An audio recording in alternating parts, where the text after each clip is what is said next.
Welcome to the Scientific Sense podcast, where we explore emerging ideas from science, policy, economics, and technology. My name is Gil Epen. We talk with world's leading academics and experts about their recent research or general areas of topical interest. Scientific Sense is an unstructured conversation with no agenda or preparation. We cover a wide variety of domains where new discoveries are made and new technologies are developed on a daily basis.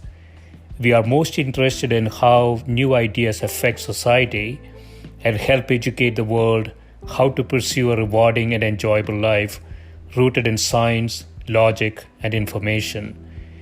We seek knowledge without boundaries or constraints and provide unedited content of conversations with researchers and leaders who love what they do. A companion blog to this podcast can be found at scientificsense.com, and this podcast is available on over a dozen platforms and directly at scientificsense.net. If you have suggestions for topics, guests, and other ideas, please send them to info@scientificsense.com, and I can be reached at gil@epen.info.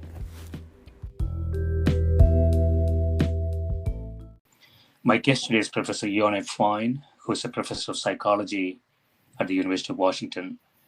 Her lab studies the mechanisms of plasticity in the human brain by linking changes in function to changes in neuroanatomical structure, with a particular focus on the effects of early sensory loss and prosthetic vision. Welcome, Ione. Thank you for inviting me. I'm happy to be here. Yeah, thanks for doing this. So I want to use your review article, Blindness and Human Brain Plasticity, for our discussion. Lot of interesting things in here. As I mentioned, I don't have a background in neuroscience, but I have a lot of interest in neuroscience, especially at the intersection of neuroscience and computer science. And so in the abstract, you say early blindness causes fundamental alterations of neural function across more than 25% of the cortex. So that is a huge, huge change, right? So what do we mean by early blindness? So when we talk about early blindness, there are basically sort of two major reasons why people become blind, are blind at birth or closely after birth. Sorry. Of course, in a podcast, I immediately have to cough. One is that there is cortical damage to the brain itself, caused by something like a stroke in utero. And the other is that something goes wrong with the development of the eyes or goes wrong shortly after birth in a way that causes blindness. And the classic case of that are individuals with anophthalmia. So they essentially develop without the eyes ever developing properly, or people who are born quite premature can sometimes, the oxygen you give in a premature baby tank can sometimes really damage the retina. And so these people essentially never experience vision in their life. So usually when we live our life, about 25% of our brains is really fundamentally taken up with understanding the visual world, understanding facial expressions, moving around, driving a car. And it operates incredibly independently. We don't even realize we're doing it. It doesn't take effort in the way that memory does or emotions do. And so we kind of don't notice it's there. But in these blind individuals, the entire way in which they interact with the world essentially has to shift to compensate. Yeah, I was thinking, neuroscientists don't like when people make comparisons to physical systems. But I was thinking about an autonomous, AI-driven vehicle. And if for whatever reasons the video inputs are gone, we clearly haven't designed anything that has any sort of plasticity. The car is going to be completely useless at that point. But that's not the case for the brain, right? The brain sort of tries to compensate some way to take care of the problem? Yeah. So what I'm interested in is people who are blind due to ocular causes, not to cortical damage. And what is amazing is if you see a blind individual who's been blind since early life, there's nothing dysfunctional in the way they interact with the world. You know they're blind because they're using a cane and a dog, but they're walking at the same speed as us. They're confident about where they're going. They're not asking for directions. They are navigating the world, almost as effortlessly as we do. And in fact, if the world was better designed for blind people, they might be navigating the world in a more sophisticated way than we do. And so I just got really interested in how the brain has the ability to kind of make that transformation, given that we evolved as a visual species. Yeah, so I know that you also study animal models. So what is sort of the biggest difference we see between a blind non-human animal and a blind human? Well, I personally don't study animal models. I'm very interested in them because I think this is one of the few systems, right? If we're looking at if we're kind of trying to understand the neuroscience of our emotions, animals don't really have the same emotions as us. Language, obviously not as well, but vision is something where animal models, a macaque monkey has almost identical visual system to us. So they're very good models. What we see in the animal world is this amazing diversity in how much animals rely on vision as opposed to audition or whiskers and things like that, depending on sort of whether they're prey or predators or kind of what niche they've fallen into. So I think what we can argue is that animals have an overabundance of sensory information. There's whiskers, there's touch, there's audition, there's hearing. And most animals specialize in one way or another. Mice are really blind. Mice have terrible vision. Dogs have really quite good vision. I'm amazed at how good my dog's vision has. And humans are very visual. But what's amazing is, I think because we all kind of are generated with the same architecture. We all develop from this kind of evolutionary tree that includes animals that live in the dark. Our brains have the ability to sort of go back to kind of adapt and rely on audition and touch instead of relying on vision. And I think it's kind of almost an evolutionary accident that our brain has that capacity. Yeah, I mean, for us, vision is so important, right? Probably the most important aspect of a human being from a sensory perspective. Would you agree with that? Is a large percentage of the brain really specializing in vision? Yeah, so about 25% of the brain is specialized in vision. That's far more than anything that's related to audition or touch. I mean, really, or motor skills. It's a huge chunk of the brain. And interestingly, as far as, if you become blind late in life, it tends to be very, very disabling. It takes a lot of skill and training to learn how to kind of become fluent in these other senses. Interestingly enough, though, it seems that it's more important to us to be social than it is for us to be independent. So when you look at rates of depression, they're actually higher in people who become deaf, because when you're deaf late in life, that really makes it difficult to communicate with the world. That might be different now that you can kind of go on chat and Facebook and you can communicate using text. But before that was available, deafness was actually a really high risk factor for late deafness, was a very high risk factor for depression, more so than blindness. You lose your dependence, but you can still maintain your relationships with other people. Yeah, that's really interesting. So I guess to some extent it depends on the personality of the individual, but generally speaking, with deafness, you are unable to communicate, you get isolated. If you're generally a social person, that has a huge negative effect, I would think. Yeah, no, it's very frustrating. Even kind of mild deafness has extraordinarily severe consequences. So one thing is if you're constantly trying to hear a conversation, you're often saying things a little late, or you're saying things that are a little inappropriate. And so people like you're stupid. And you're not. You're just having to put all this effort into understanding what people are talking about. And so and so you'll tend to kind of avoid socializing and talking with other people because it's a lot of work. And that actually is a risk factor for things like Alzheimer's. So I think, our ability to socialize with other people is really core to our, vision is core to us making our way around the world, but audition and language are core to us kind of being a human and staying clever. I think that's why COVID has been so hard for some people. Right. Yeah. Yeah. I mean, it's interesting. I mean, it's obviously a different topic, but it'll be interesting to study what the sort of the psychological effects of lockdowns.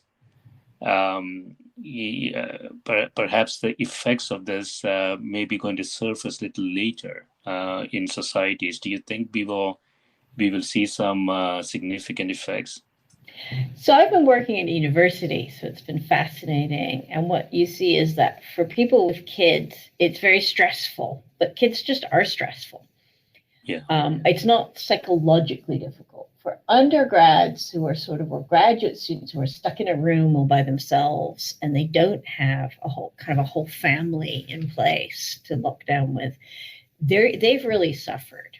And the other difference, of course, is introverts and extroverts. I have some introverted colleagues who are not quite ready to go back to the office. Yeah, they found this very restful.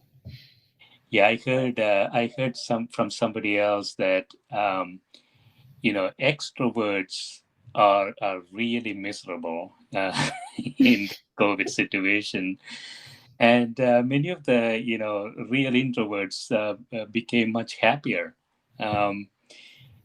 Because they feel like they have more control over what they want to do. So I guess it definitely depends on the personality, I think. Yeah. And maybe we'll have more flexibility in work environments, right? I think there had been this real push towards work environments that suited introverts, open plan and things like that. And I think we might have an introvert insurrection, though insurrections have been given a bit of a bad name. Yeah, I mean that would be very interesting, because in the professional and academic situations, it's very important for one to be at least showing extrovert characteristics. So many of the introverts sort of do that because they have to. Yeah, this might give them an escape route. It might well be. I think we've learned other ways to kind of judge productivity and whether someone's getting things done and how they're contributing. So, if we can keep the good stuff, that would be great.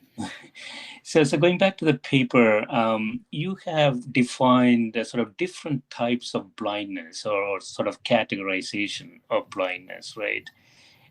Is this sort of medical definitions that we use? I have heard the term legally blind. So what does that mean? Oh, right. Okay. So basically, in every country, there's usually a definition of legally blind and legal low vision. Yeah. And the exact definitions will depend on the country. In America, I think it's a field of view of 20 degrees. So if you imagine putting your hands out in front of you, it would probably be 4 hands width across. So that would be, you would have a tunnel vision of about 4 hands width across, or an acuity of 2200. And 2200 essentially means you can read really, if you put really big font on a computer, you can read it. And that would be the definition of blindness. So it doesn't mean you're living in a world that's, black. Yeah. And low vision is sort of usually defined as a sort of vision that means you should not be driving, though many people do. What we're interested in our lab is something more severe than that. It's called light perception vision, which means that you can tell if a room is lights in a room are on or off, but you can't tell any more than that. But the legal definitions of blindness tend to be much more lax because they're really what it's about is things like Social Security benefits and things like that. And it's basically saying, you know, are you so blind that significant accommodations are going to have to be made? And that's a much more, you know, lenient criterion than for me, where I'm trying to say what happens to your brain when you don't use visual information at all. Yeah. So no light perception means an individual cannot tell whether the lights are on or off in a room. Yeah. And so if somebody who's not blind, if we close our eyes, could we still I haven't tested this on myself. could we still tell lights on? So you can, right? Everybody has that experience of lying in their back on a sunny day and their eyelids are all red. It's that sort of lovely summer feeling that we're all looking forward to. So yeah, if you with your eyes closed, you have what's considered low light perception. Okay. And again, that would mean that you could probably look around in a room and you could, if there was a bright light in a dark room, you could spot where the light was. So that would be considered light perception. So light perception only is really your vision with your eyes closed. No light perception really means that there is no visual information reaching your brain whatsoever. Yeah. What we know from people with light perception is they'll use that vision a little bit for orienting. So they'll use it, for example, to know that, okay, it's bright on this side, and that must mean that the window's there, which means the door's on the other side, but they can't use it for much more than that. And we still seem to see the amazing kind of plasticity that we see, you know, that we classify that with no light perception.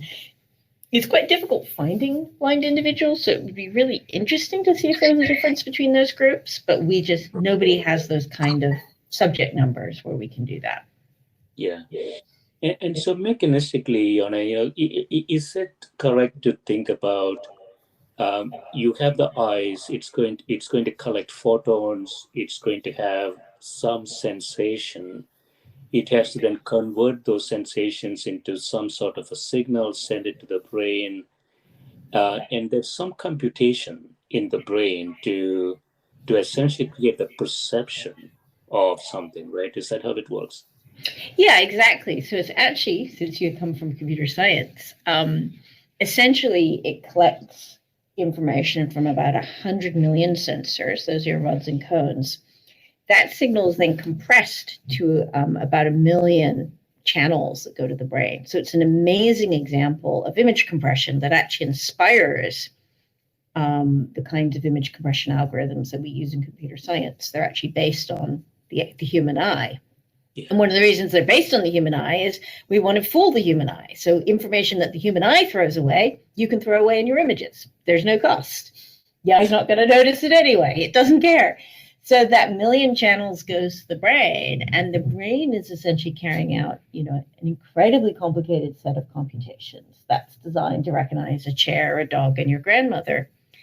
And I think one way to getting across like how amazing these computations are is, you know, we developed computers, and I think it was in 1980 that a computer beat a human in chess. When was Kasparov? Yeah, right. Yeah, it was 1980s, right? And we think of chess as something that's really, really hard. Like, I can barely play chess at all. But chess, we think of something that you have to be really clever to do. And it took till the 1980s for a computer to beat a human. Google is still working on computer algorithms that can recognize a dog, a cat, a person, a telephone, as well as a human can, right? They're almost there, but they still make some, you know, if you look at how their image recognition algorithms work, they sometimes make terrible, stupid mistakes that a human would never make. Right. And so you think about it, then you think of, like, how far we've gone in computer science since 1980, where it defeated a human at chess, and we still can't do the computations that the human visual system does for something that we think is totally easy. Like none of us think recognizing a coffee cup or a dog, telling the difference between a dog or a cat, or recognizing our Uncle Joe. We don't think of these as difficult tasks. Yeah. But Bill Gates still can't do it. Its human brain is still the best. And that gives us an example of like why so much of our brain is taken up with it, and why this is, an interesting problem that's kept me busy for 30 years. Yeah. And so 1 million channels of information going to the brain, it's a pretty complex computational task. Do we sense any sort of latency? In other words, information going in and the brain's awareness that there is a chair in front of you. Do we have any sort of measurement of that lag or latency? It's about 120 milliseconds. So it's about 40 milliseconds per neuron. Yeah. And so you have maybe 200 milliseconds. So you've got it takes about 100 milliseconds, 60 milliseconds to get out of the retina. Yeah. And then it's about, usually to do something like recognize a face, it would be another 100 milliseconds. So it's about 200 milliseconds. So it's pretty laggy. We just don't notice it because we always have that lag. And so what's interesting is that our auditory system is much faster. So that's why we will startle sometimes at an auditory noise sooner than we will with visual stimulus. Yeah. Because the auditory system actually, it really rips along. Yeah. So is there some sort of an evolutionary basis there, Ione? Why was I guess there is a question of complexity. So the information in the visual system is a lot more, and probably a lot more complex to process with the same hardware. Is that the only reason that the auditory lag is a lot smaller? No, it's that sound waves. So if you think about it, the highest pitch we can hear is about 20 hertz. So it's 20,000 cycles per second. So if you're having to track a signal that's changing in time that quickly, you just have to have a system that has exquisite timing information and is very quick. So it's really a specialized adaptation. Most of the brain is about as slow as the visual system, or slower. Neurons are just not that fast. The system is massively parallel. It's not massively quick.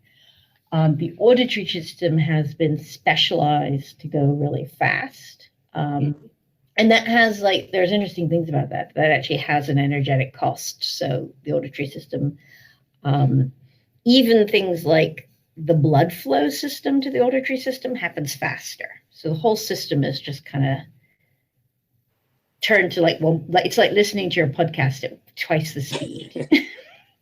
Yeah. That system's just got different timing from the rest. It's just, and that's amazing that the brains have this ability. They have this sort of basic hardware that most of the system uses, but if you need a system that's really fast, like Audition, it can build it. Yeah. I don't know anything about this, but it seems to me that it should have had some survival benefit. So perhaps the vision is more of a strategic system. So the latency or the lag that we see does not really affect us from a survival perspective. If the lion is on your face, you're gone anyway. It doesn't really matter. Whereas the auditory system might be more tactical and may have had some survival benefits, perhaps. It might be that. I think it really is that auditory stimuli. A sound wave is very fast in time. Yeah.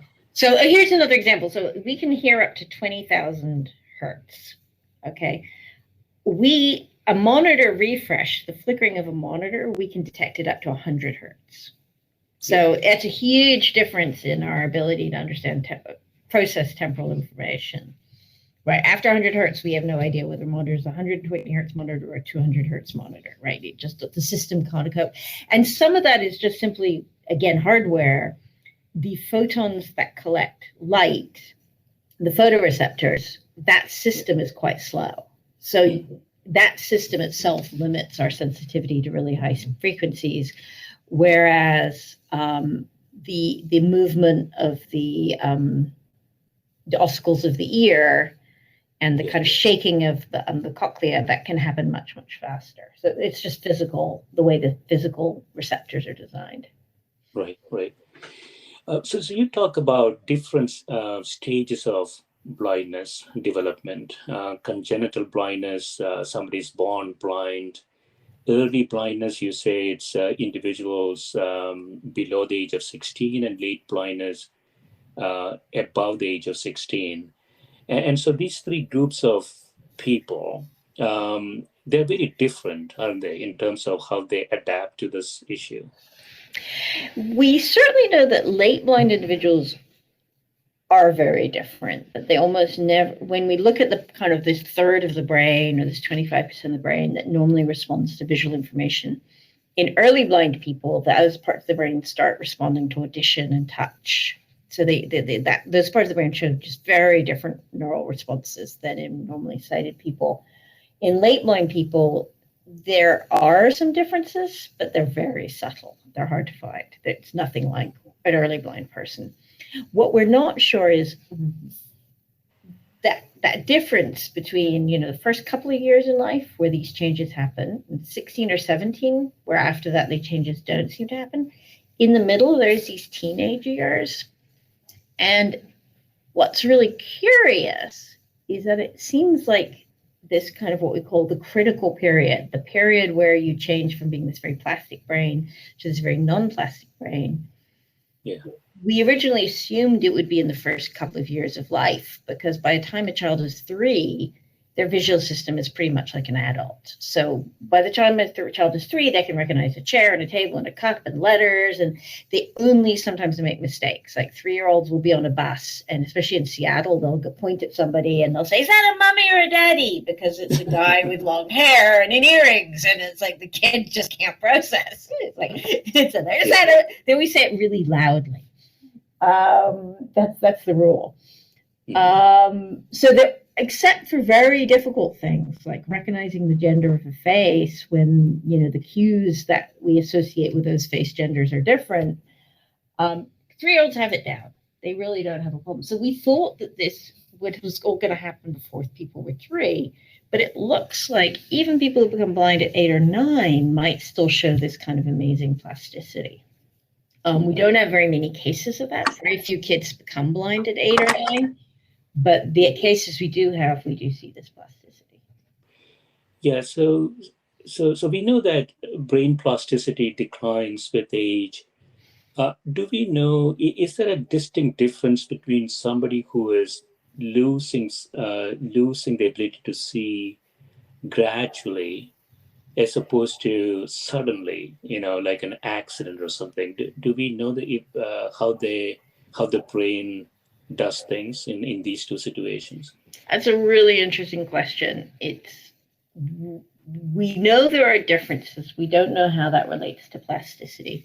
So one of the most interesting differences, this is fascinating, is that people who lose vision suddenly start having visual hallucinations. I can't remember the name of it. And so they'll have these very, very distinct, they'll see things. They'll see faces and swirly. It kind of looks like modern art when they describe it. And until kind of people kind of, and actually, if you take a normally sighted person, you put them in dark for 5 days, they start having these visual hallucinations as well. But until we knew that, people who are blind were often diagnosed with schizophrenia, because if you start seeing crazy faces and you're blind, right, it's got to be schizophrenia, right? That's the only. And I think what we now think is happening is the visual system is so confused by not getting normal input that it just starts kind of generating it, making it up. But until, I would say, 40 or years ago, anyone who became blind suddenly, people probably thought they went crazy at the same time, because these hallucinations are very, very common. I think they fade after a while, but again, but I'm not sure about that. Yeah, I mean, it's really interesting. So the brain has some expectations of visual signals coming in, and for whatever reasons it's not receiving them. The computations are going on. It could start making up things. It does, yeah. So you can actually create, Google's created algorithms that work very much the same way. I think they're called deep dreams. And you can present noise and it will start, if you train a deep dream on cats, you'll start getting this crazy cat world. And it's thought that it's actually kind of a very similar process that there's kind of neuronal noise, because there's always neuronal noise, and the brain just tries to interpret this neuronal noise, and it does it based on kind of what it's seen before in the world. And so you start hallucinating, faces and cats. Yeah, we know that when somebody is blind, the other senses like auditory and tactile senses are much more sensitive, right? Is that true? Not quite. So what? Almost. It's not that you get better at hearing. So it's not like you can hear a pin drop on a cushion, right? Yeah. What you get better at is interpreting the information. There's two things you get better at. One is interpreting the information that you have. So you get better at recognizing, oh, that's my cell phone as opposed to my husband's cell phone. That might be a sound that you wouldn't normally be able to tell the difference between, but you might learn it if you're blind, because it's going to be a real hassle going and finding this phone, and you're not going to bother if it's your husband's. Right. So you get better at interpreting what you hear. And we have some recent data in our lab. It's not published, but it's looking pretty solid, I would say, that suggests that this internal noise that you have for audition might be reduced in some way. That somehow, and we don't know how you could reduce the internal noise, but what we see evidence is in these tasks, participants sort of maybe they can't hear, their thresholds don't change, but their ability to detect a signal in the clutter of the world gets better. That's a better way to describe it. So normally what we're always doing is picking out signals amid clutter. We're almost never trying to hear something in a perfectly silent room, right? We're always trying to hear something and there's an air conditioner and there's a child in the background and your computer is humming and your fan is humming, and that's where blind people, I think, do much better. Picking out important noises among the clutter of life. Yeah. So by internal noise, you mean sort of the errors. And so, from my naive perspective, I can see, from brain, there is a goal. It's a goal-directed processing. You don't have vision. You have to still get to the goal. So you can probably deploy perhaps more of your brain to really focus on that problem. Is that the way to think about it? Yeah. So I would say for about 20 years, and I wouldn't say I'm totally convinced by this theory, but the standard theory that we're all working from, and it's certainly the best theory we have out there, is there's a part of the brain, let's say, that does vision, that does motion. So it's there to recognize moving objects. Okay. So, and the idea is that in blind individuals, okay, you can't, normally the way we track moving objects is we look at them and we see that they're moving, and then we can see how fast they're going and where they're going and whether they're going to eat us or whether we can eat them. Because that's really what it's all about. Yeah. Lunch for somebody.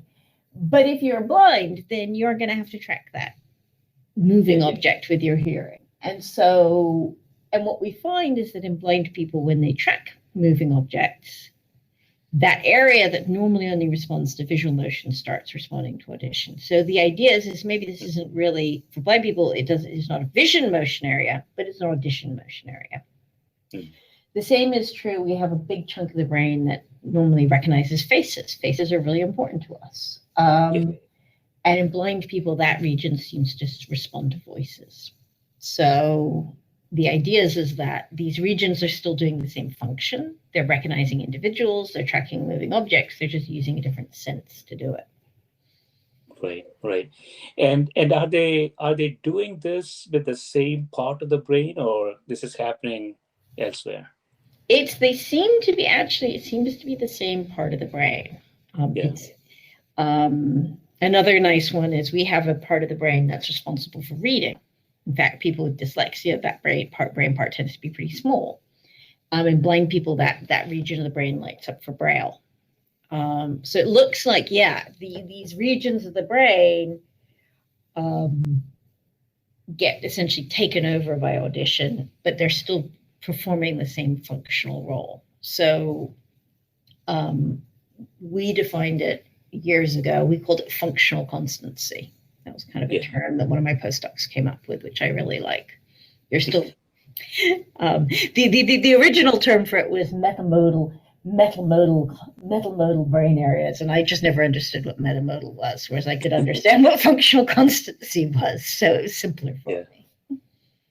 Yeah, it's really fascinating. This is why I think computer scientists have no clue as to how the brain is working, because when we think about generalization, we are thinking about generalization within very, very narrow regimes. Whereas the brain has a level of generalization that is beyond, any of someone from a computer science perspective, anything that we can think about. It's true. Actually, one of the funniest experiences I had was as a postdoc. I was invited to give a talk to DARPA, the Defense Advanced Research Projects Agency, which of course is very computer science oriented. And the first problem was they hadn't realized I wasn't an American. So I was meant to be giving a talk, and they suddenly have to phone the British Embassy at 3 a.m. to find out whether or not I'm a security risk. Luckily, they decided I wasn't, and despite a bit of a left-wing past. And so I was let in. I've done my share of demonstrations, and I was let in, and I'm giving this talk on this guy who was blind and got his sight back. And what was interesting about him is certain things like motion processing, he was really, really good at. And some things like face processing, he was rubbish at. And I basically kind of characterized what were the things he was good at and what was the things he was bad at. And I gave this talk to DARPA, and I'm like, why are they interested in this blind guy? Right? This makes no sense. And then they asked a bunch of questions, and I was like, these questions, they make no sense. And I kept saying, well, if you could explain why you're interested in these questions, I could give you better answers. And they're like, no, just answer the questions. Just answer the questions. Like, okay. And I finish it, and which is completely mysterious. And about a year later, their article comes out about the fact they have these little spy bots, these little fly spy bots that are kind of cruising around, and they're trying to spot Osama bin Laden. Yeah. And they're kind of just, these little spy bots are, I know they're probably everywhere. But, and I realized that the problem they were having is that these little spy bots were great at cruising around and avoiding obstacles, which this guy who recovered his sight was good at. But they were terrible at recognizing faces, especially with things like sunglasses or hats or, a wig, which Mike was also terrible at. And so someone had read this paper on Mike and thought, this guy is just like our flies. We need to go and get this researcher and find out why she thinks there's this difference, because we need our flies to recognize faces. And essentially, it was very mysterious. And essentially the big difference is things like recognizing objects and faces does require plasticity. It requires an adaptable system. Whereas the physics of motion and the physical 3D structures of objects, that's really Newtonian physics. It doesn't change. Right. Yeah. Yeah, so we'll take a quick break. I come back. We'll talk about the neuroanatomy and how the brain actually changes when you go blind. Okay, dokie. All right, so I leave recording now. Yeah. Okay, bye.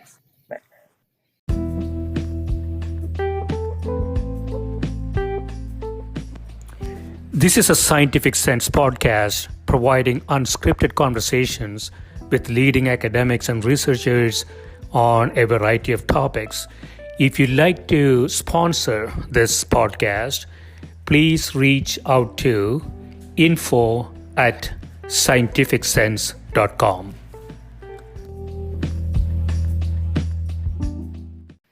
So we're back. We were talking about blindness and how the brain adapts to blindness, and it could happen in different stages: early blindness, late blindness. And part of the paper is talking about, you say here, the effects of early blindness can be seen across multiple neuroanatomical scales, from molecules to function. So early blindness here is something that has happened less than the age of 16, right? Yeah, I would say there I'm talking about kind of less than the age of 2. Yeah. Oh, less age of 2. Okay. Yeah. And so what do we see? We see some distinct differences in the brain. So what are the differences that we see? So one thing we see in animals is that if you stick an electrode in the back of the head, it's not silent back there. It's much noisier than it is in a normal brain. So normal brain, neurons only fire when they're signaling a piece of information. So, most neurons you stick an electrode in, they'll just sit there, pop, pop, pop, pop, pop. And only when the object in the world that they're interested in appears in their viewpoint, then they'll suddenly go pop, pop, pop, pop, pop, pop, pop.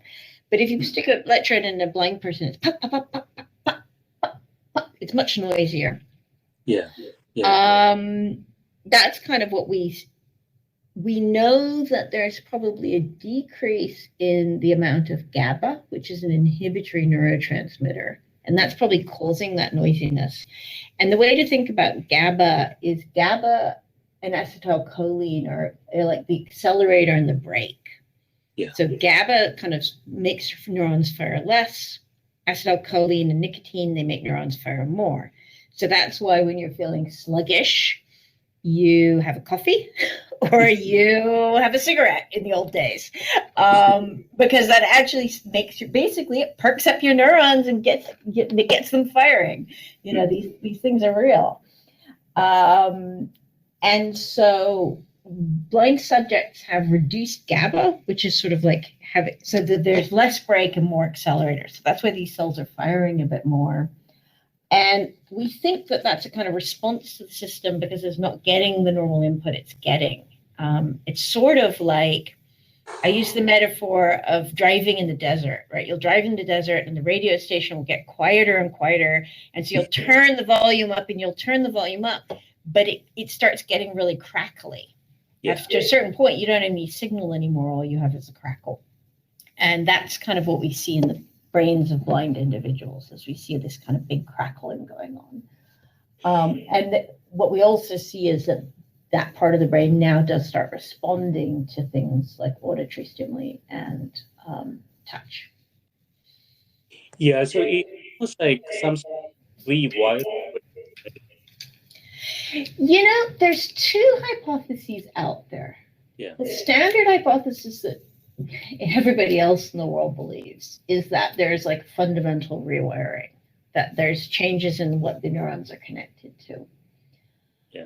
I actually think it might be something different and way weirder that's going on, which is like, I have a PC, and if I suddenly, and it's running Windows 10, and if I suddenly went insane and decided I wanted to install Ubuntu on my computer. Sorry, Ubuntu lovers. Now I'm going to totally get trolled. If I decided I wanted Ubuntu, I could just take my computer down and install Ubuntu. I haven't made any physical hardware changes to my computer, but my computer is essentially going to process the world in a completely different way. Yeah. Without a physical change in hardware. And I think a surprising amount of plasticity might be kind of like Ubuntu. It's the same. And that's why we thought that this cortical plasticity had to happen before 1 or 2 or 3 years of age, because we knew that that's when the kind of hardware was getting put into place. Like after that, you really don't get new neurons or, new connections to entirely new places. Really most of that stuff is set up before birth, right? So it was always a bit of like, how can we have this? So this other idea that you're basically just putting an Ubuntu system on a computer, but the hardware hasn't really changed that much. There's kind of some evidence to think that that's, that I'm not completely crazy in thinking that. Do you, I don't know if it's the right analog.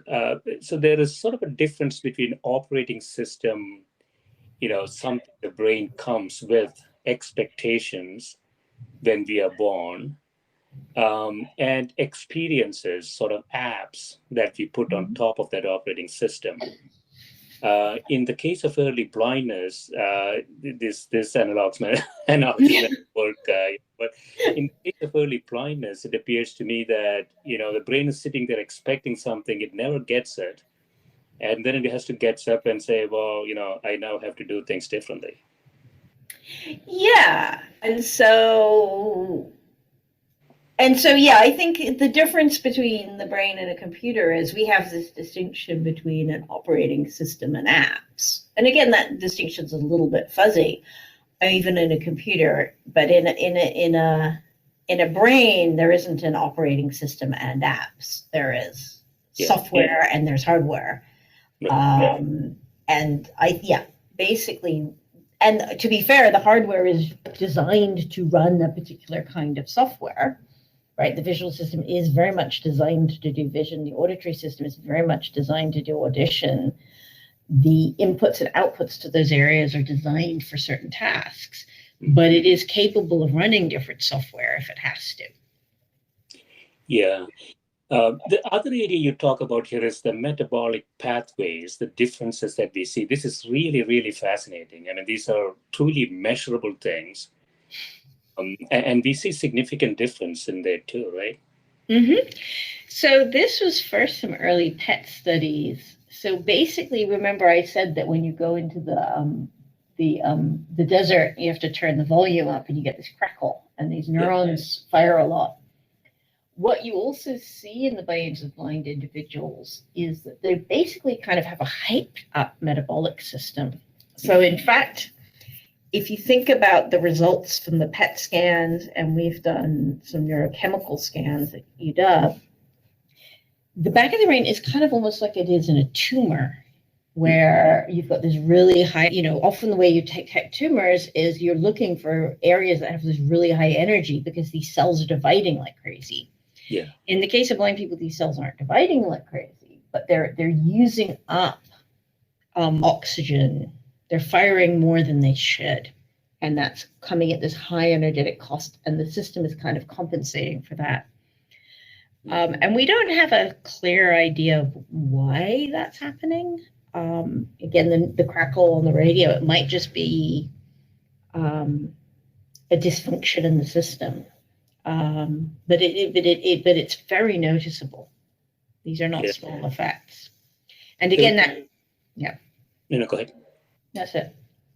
So it could be a dysfunction. It could be just a confusion. You say here, one possibility is that these increased metabolic demands are due to the increased resting state firing. Essentially, it's a system that is, in some sense, in confusion, isn't it? Mm-hmm. Yeah.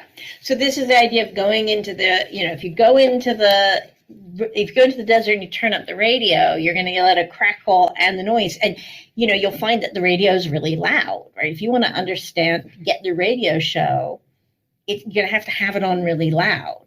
And when you have something on really loud, a lot of crackle, a lot of sound, that every time a neuron spikes, there's a little cost, it uses up a little bit of energy. And so if that system is just in this really high energetic state, that's kind of an explanation for why. The other possibility is that, you remember I said that there was lower levels of GABA and possibly higher levels of acetylcholine. So this balance between the brakes and the accelerator are different. Those chemicals themselves act on the vascular system. So GABA essentially, because they're kind of your vascular system it's like gas stations. You're trying to predict demand. You're getting the brain uses up a lot of blood, and there's actually a really clever. You think of the brain just blood just sloshing around, but in fact the brain is constantly controlling how much blood is going to different parts of the brain to meet the neuronal demands. It's a very sophisticated system. It's very much like we have a sense of it now, with the Southwest and this pipeline, that if there's a disruption or one area, suddenly everybody decides they want to, get out of the way of a hurricane, you've got to rush those tankers over to the area and fill the gas stations, or people are going to run out of gas. So it's this very dynamic. The blood supply. In fact, I'm reading a qual paper by a student, and she's basically arguing, like, it doesn't matter if we're measuring neurons or blood. It's kind of the same thing. We should just treat them as the same, right? It's all just part of the system responding to the world. And the first time I read it, I was like, this is insane. And then I thought, she might. I don't think she's right, but it's a reasonable point. Yeah. So will we see a measurable difference in a early blind person's brain in terms of the energy budget? We have, for a normal human, we have some expectation, right? I don't know what the number is, 20 or 25%. Would we see the energy budget consumed in the brain a lot higher than that? Yeah, it's quite a lot higher. I think it's something like, I can't remember the exact amount, but it's about 10% higher. It really is significant. And you remember I said that, the more cells fire, the more budget is. So the auditory cortex, for example, also uses up a lot of energy. So different parts of the brain use up different amounts of energy depending on kind of how fast they have to fire or what the firing rates of the neurons are. So, for example, in the visual system, the max firing rate is probably about 200 spikes a second. In the auditory system, it might be 30,000 spikes in a second. So that just costs a lot. Yeah. So yeah, the brain, the hardware differs in quite dramatic ways, and the amount of the electricity supply is very dynamic. It's an amazing system. Yeah, I mean, what amazing about it is that it can understand something is wrong. It can essentially rewire itself to be reasonably effective given the new regime, right? That is really what's amazing about it. So all the restructuring, rewiring, relearning stuff takes a lot of energy. Yeah. And if you're doing tasks that require more energy, your blood supply modifies itself to adapt to that. You talk about also here cortical expansion. You say early blindness results in a reduction in cortical folding and an increase in cortical thickness.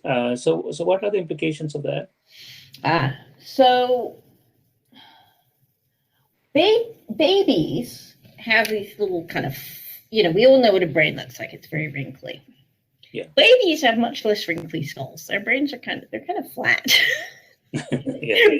They look kind of like a hamster. Sorry, any babies who are listening to this podcast. You'll get wrinklier as long as you keep listening. You will grow up at some point. You will grow up as long as you keep listening to this podcast. You'll get nice and wrinkly. There you go. Plug to your listeners. So babies are really flat, and basically what happens is, as kind of very early in development, the first year of life, you get more and more neurons in cortex. And it's just like you're trying to fit all this in the skull. And so the way it fits is by essentially wrinkling. Those wrinkles are essentially caused by this cortical sheet being really big and having to be squished into a fixed size skull, which of course is, the skull is just big enough that every mother has a slight dislike of their children after birth. So that wrinkliness is basically how much cortex you have. Now, if you have an area in the visual cortex that isn't getting its normal input, and so the cells aren't dividing and replicating at the same kind of rate as it are in other parts of the brain, that part of the brain will stay kind of smooth. And that's what we see in blind people. The increased cortical thickness, there are two hypotheses about that. And again, there's what everybody else thinks and there's what I think. Everybody else thinks that this is due to this fact that between the age of 1 and 3, babies have actually too many neurons at 1. It's like they grow tons of neurons and then they work out which ones they actually need. And again, because, maintaining neurons are expensive. So if you create a lot of neurons you don't need, you might as well get rid of them. So most people think it's a lack of pruning. I actually think it's measurement error, the way we measure cortical thickness. That this is very technical. there's usually a white matter connection into the middle of the gray matter. And I think that the fact that blind people don't have that white matter connection because there isn't much input from it's too boring for it. I think it's a measurement error. Let's leave it at that. People can troll me about it later. But other people think it's lack of pruning. Yes, you say the other hypothesis is lack of experience dependent cortical pruning after birth. So one thing, this is why I'm not pointed. Like just wonder. You're cutting in and out. I am okay. Oh no, you seem to be better now. Yeah, I get a feedback a little bit. Okay, so let me. No, I think you're good now.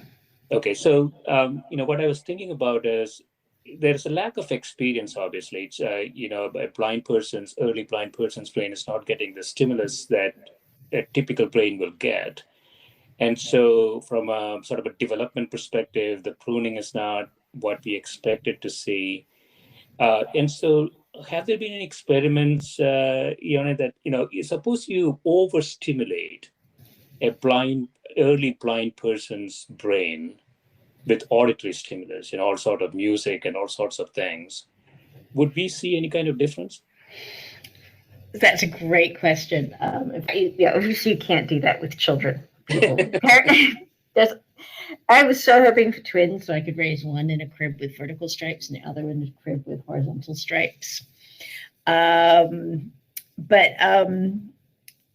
they have done this with rats. It's a fascinating experiment. So they had basically 3 sets of rats. One set of rats were normal sighted rats, were in normal cages. So the normal standard rat cage is a really boring cage. They live on their own. They have some sawdust. They have a food bowl. They have a water bowl. Maybe. I don't know. These rats, I don't think, had a running wheel. They usually have a running wheel. Yeah. Then they had 2 sets of blind rats. One set of blind rats were in the same cage as the sighted. So boring cage. The other set of blind rats were in this really complicated cage with tunnels, and they had another rat in there with them, and every day they would hide the food, so the rat had to go find his own food, and they had these toys in there that they changed every day. So this was, a really interesting rat life, especially for, a rat in a cage. And what they found is that the blind animals in the normal cage, there are these cells called astrocytes. And astrocytes don't do calculations, but astrocytes support the neurons that do calculations. They're basically called the helper cells. Yeah. And so they're kind of a good measure of how much the brain is kind of developing the complicated neuronal structures. You can actually measure these astrocytes. So the sighted animals had a certain number of astrocytes. The blind animals in the boring cages had far fewer astrocytes than the sighted animals. So it's like they didn't have to develop complicated brains. They're blind. They're not getting visual information. They know where their food bowl is. And they have these boring brains with no astrocytes in them, hardly any astrocytes. The blind animals that were in the crazy funfair cages where they're having to find their food and their water bowl is being moved and there's, there are new toys in there and they're putting tunnels in there and they're constantly having to adapt to this environment. They had more astrocytes than the sighted animals and I think they had more astrocytes even than the sighted animals in complicated cages. It's like because they're solving these really difficult problems, right? How do I make my way around this complicated world when I'm blind? Yeah. They developed these really, they obviously had kind of put a lot of brain energy or brain structure. They had these astrocytes, which are kind of measure of sort of kind of braininess. That's the word I'm looking for. So they were particularly brainy. And it's a really, I think it's a really informative study because I think sometimes when we have children who have sensory loss, we try to simplify their lives and make things easy for them. Right. Whereas in fact, maybe we shouldn't be moving their food bowl and hiding their food in the carpet, right? That might be a little cruel, but the idea that it's really important, it's even more important if you have a child with sensory loss to enrich their environment, to make sure they have an interesting, education and things to do. I think for blind children, I think that is the really important take-home message from that. Yeah. I don't know if you have seen this paper. I think there was a recent paper that showed that domesticated animals have, the brain is shrinking. So if you look at it longitudinally, their brain continues to shrink. They're getting dumber and dumber. That would explain my dog. Because there are no challenges, right? All their needs are met. They're not in the wild. There are no threats. There are no problems to solve. And I think, that's sort of symptomatic of what's happening there, I think. Yeah, what is interesting, there's a researcher who's very interested in this, is how often what happens on an evolutionary time scale. Yeah. Right? That, if you're a domestic sheep, it doesn't really matter if you're a bit dim compared to the other sheep. You're still, there are no wolves, so you still get to reproduce. And so your baby sheep are even thicker than that, and it goes on and on and on. Yeah. There's those changes often are kind of surprisingly similar to changes that are environmental, right? Mm-hmm. We know that in the 1950s, it was the case that children who grew up in the country, which was much simpler, tended to have kind of lower IQs than children who grew up in the cities that were much more complicated. And again, things are different now, and everybody's watching YouTube, so our children probably all have brains the size of walnuts, yeah. especially after COVID. But yeah, smooth walnuts. They're probably like almonds. They should be like walnuts, but instead they're all going to have brains like almonds. Yeah, it will be interesting to see if there is a aggregate IQ drop in the population. After COVID settles. Because sitting at home and watching Netflix might not be, or YouTube might not be the best way to spend time. It's funny. I think what you do is you have a brain that specializes for what you're doing. So, for example, kids who play a lot of first-person shooter games, strangely enough, do extremely well on flying military aircraft and shooting in the military. Yeah. Can't think why, but the military basically have seen a huge improvement in these kids' abilities to do these things because that's what they've trained on. And these flight simulators that they've trained on from the age of 11 are markedly similar to flying $1 million plane. Yeah. So they got better at what they were training at doing, which is not entirely surprising. Of course, then if you're trying to make them write an essay on Napoleon, things might not go so well for you. That's right. And so I want to finish up our discussion with metamodal plasticity. I know that you prefer functional constancy, but this is truly fascinating about the brain. We have nothing in the technology arena that comes anywhere close to this. So what exactly do you mean by metamodal plasticity or functional constancy? So the idea of metamodal, the two terms are really, really similar, but I think from the point of view of someone who's interested in technology, you might be interested in the distinction between them. Yeah. So the idea of metamodal plasticity, or the brain is metamodal. So basically, Alvaro Pascal-Ione and Amir Mehdi back in 2001 said, well, maybe what we thought of as visual areas, like this face processing area that processes visual faces, this motion processing area that processes, visual motion, and this reading area that processes visual letters, maybe they're not really visual areas at all. Maybe they're trying to solve this task and they'll just take whatever input is best for the task. And in sighted people, that's usually vision. Yeah. And so that's the idea behind. And so the kind of fundamental experiment that was designed to test that was they put sighted people in the dark for 5 days and had them learn Braille. And they tried to see whether the reading area would start lighting up for Braille. The functional constancy argument is that it's not that these areas don't care. They are designed for vision.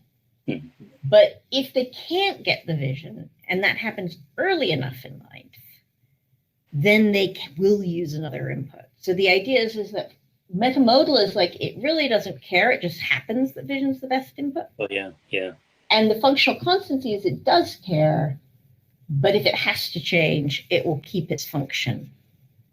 And So, you know, I probably am. I have some of the earliest data for functional constancy. I'm starting to worry that even that's not correct, but that's just being a scientist. We spend our whole lives realizing we're wrong. Yeah. So that is really interesting. So let me see if I understand this, Ione. So if I abstract this set of inputs, a computational task, and an output, the output is a function. The output is the goal or the result. Mm-hmm. The computation remains. So what you're saying is that, yes, it's designed that way for vision, for hearing, and so on.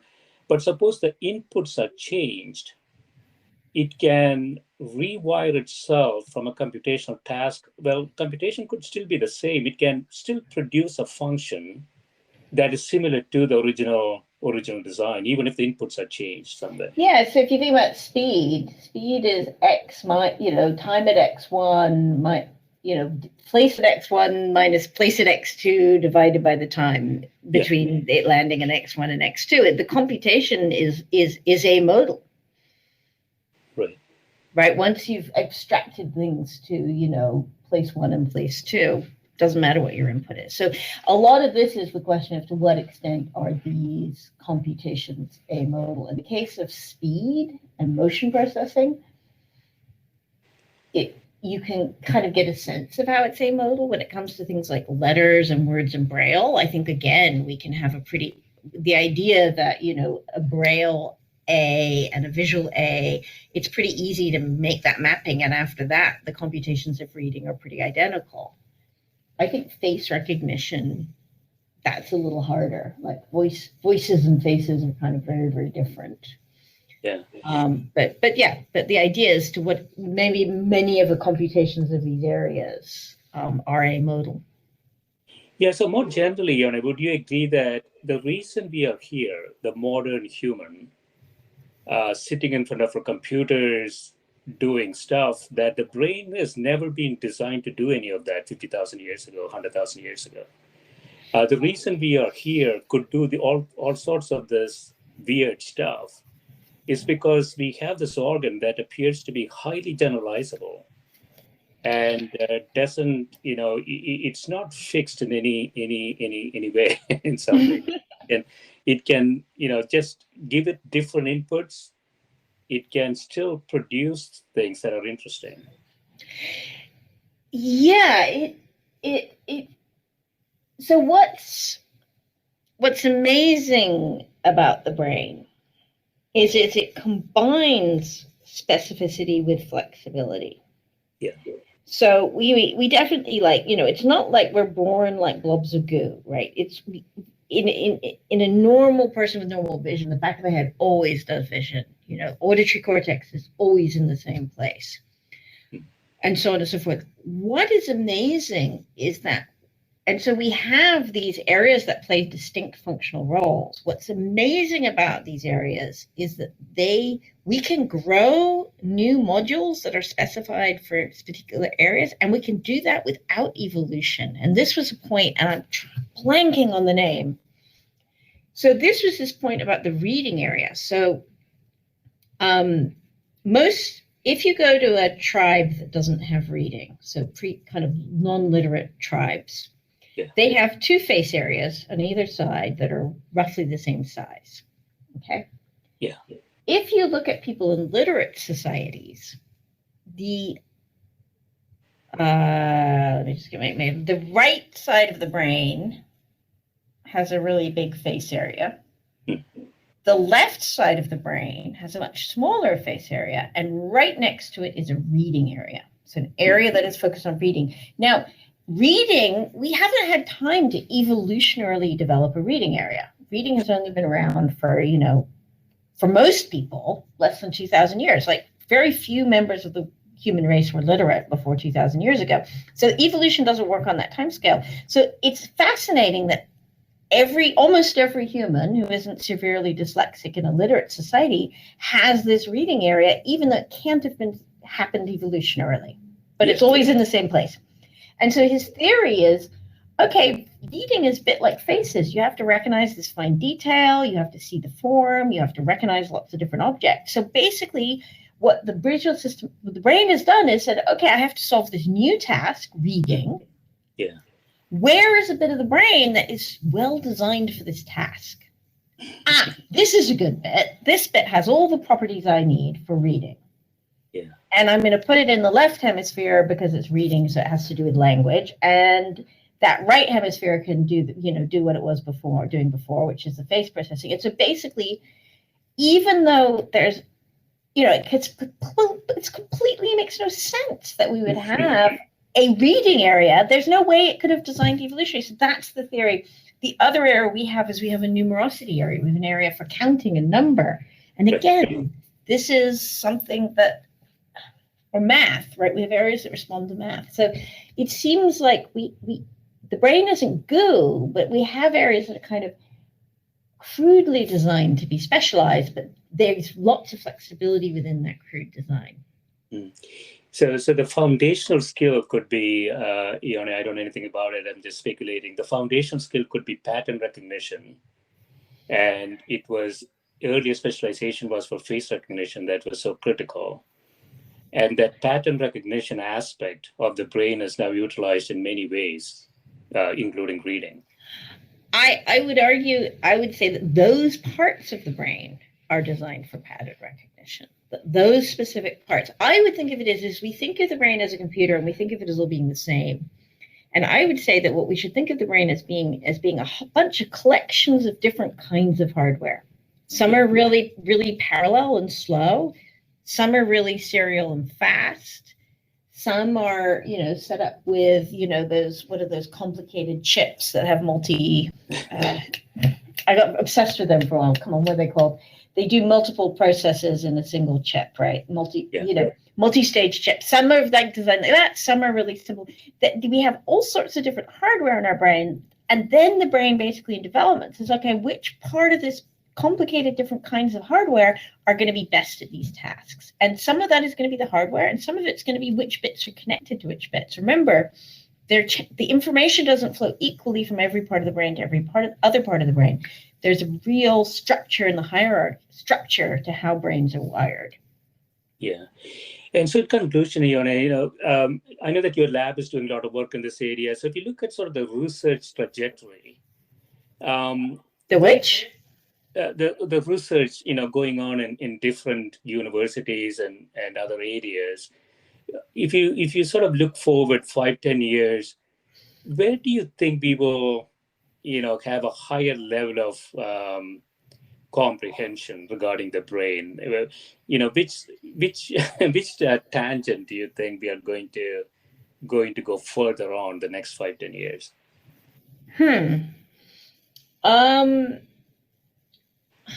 I think there's two possible directions, right? One is that a huge amount of energy is currently being put into mice. So there's this idea that we can not just we don't just know these mice's genomes. We know we can measure their transcriptomes, so we can see which genes are active or not at any moment in time. Yeah. And we can record from a huge number of the neurons in a mouse over time while the mouse is doing a task. So we essentially can kind of capture a large proportion of the information about what's going on in the system in a mouse model. And the Allen Institute here in Seattle is doing fantastic work on this, but lots of other groups are kind of working in the same domain. So one is kind of getting more and more information about, pretty simple animal model. Yeah. And I think that's very exciting. But I think there's going to be still going to be a big jump to how we use that to explain something as complicated as a human. Yeah. I think, even if we understood a mouse perfectly, we would still be a very long way from understanding a human, even one that's been playing video games.